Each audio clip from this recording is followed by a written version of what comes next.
Welcome back ناظرین. اچھا قائد صاحب، یہ الطاف حسین صاحب جو فوج کو دعوت دے رہے ہیں کہ وہ ان کا ساتھ دے، اور جو ان کے مخالفین ہیں وہ ان پہ الزام لگا رہے ہیں کہ وہ فوج کو باقاعدہ طور پر ماشاء اللہ کے لیے بلا رہے ہیں اور آئین سے غداری کر رہے ہیں، آپ اس بارے میں کیا کہتے ہیں؟ ویسے یہ فوج خود کبھی نہیں آئے گی. فوج کو خود معلوم ہے کہ 2-4 آدمیوں کی وجہ سے پوری فوج بدنام ہوتی ہے، اور فوج یہ بدنامی دوبارہ نہیں مول لانا چاہتی. یہ چند لوگ ہوتے ہیں جو کہ فوجی حکومت کے لیے راستہ ہموار کرتے ہیں. تو آپ کہتے ہیں سیلاب کے اندر خدمات کو بہت بڑا چڑھا کر پیش کیا جا رہا ہے کہ فوج نے کوئی بڑا احسان کیا ہے قوم کے اوپر کہ وہ آئی ہیں اور انہوں نے لوگوں کو سیلاب سے بچایا ہے. یہ اس کو میڈیا میں جتنی پبلسٹی ملی ہے، جتنی یہ اس کے پیچھے کوئی ہاتھ ہے اور اس کے پیچھے کوئی سوچ ہے. میں سمجھتا ہوں جی کہ فوج کو خود اس بات کو ڈسکریج کرنا چاہیے. وہ کوئی احسان نہیں کر رہی ہے، وہ اپنا فرض منصبی ادا کر رہی ہے، وہ بھی ٹھیک طریقے سے اور پوری طریقے سے ادا نہیں ہو رہی ہے. اچھا قائد صاحب، chief of army staff general Ashfaq Parvez Kayani صاحب کا جو کردار ہے جس میں وہ اس وقت جو ہیں جو بیرون ملک سے جو لوگ آتے ہیں، ڈگنیٹیز آ رہے ہیں، ان سے ملاقاتیں کر رہے ہیں، قومی اسمبلی میں ان کے اس رول پہ بھی گزشتہ روز بڑی سخت تنقید کی گئی، اور خاص طور پر آرمی کا جو ریلیف فنڈ جو آرمی اکٹھا کر رہی ہے اس پر یہاں تک بات کی گئی کہ کسی بھی سرکاری ادارے کو اجازت نہیں ہے کہ وہ حکومت کی اجازت کے بغیر کوئی فنڈ اکٹھا کرے. فوج بھی جو یہ فنڈ اکٹھا کر رہی ہے اور سیلاب زدگان کی مدد کر رہی ہے وہ غیر قانونی ہے. ان دونوں پوائنٹس پہ مجھے اپنی رائے بتائیں. جی، میں اتفاق کرتا ہوں کہ فوج کو حکومت کے تابع ہونا چاہیے، اور حکومت جو رول ان کو دے وہی ان کو اختیار کرنا چاہیے، اس سے تجاوز نہیں کرنا چاہیے ان کو. اگر حکومت کی اجازت سے وہ فنڈز اکٹھے کر رہے ہیں تو ٹھیک ہے، لیکن یہ فنڈز اکٹھا کرنا یہ فوج کا کام نہیں.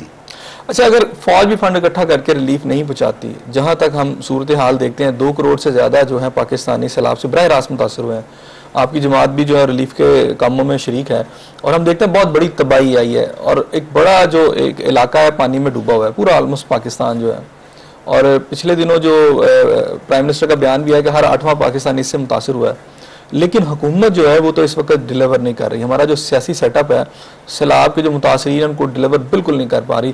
ریہیبلیٹیشن کا جو معاملہ ہے ابھی تو وہ بہت بات کی بات ہے، ابھی تک تو جو فوری امپیکٹ آیا ہے اس سے نپٹنے کے لیے بھی حکومت جو ہے ہمیں نظر نہیں آتا کہ وہ موقع پہ پہنچ کے کردار ادا کر رہی ہے. ایسے میں اگر جو باقی ادارے کر رہے ہیں یا NGOs role play کر رہی ہیں تو پھر اگر وہ بھی رول پلے نہیں کریں گی تو پھر کون کرے گا؟ نہیں، یہ ان کا کام یہ ہے کہ حکومت جو کام فوج کے حوالے کر دے، الیکٹڈ اور سویلین حکومت جو ان کے ذمہ جو کام لگا دے وہ کام وہ کرے. جو کام ان کے ذمہ سویلین حکومت نہ لگائے اس میں ان کا دخل دینا یہ قانون کے خلاف ہے، آئین کے خلاف ہے. اچھا قائد صاحب، تھوڑا سا موضوع پھر میں تھوڑا الطاف حسین صاحب کی طرف آتا ہوں. وہ ایک خونی انقلاب کی بات کر رہے ہیں.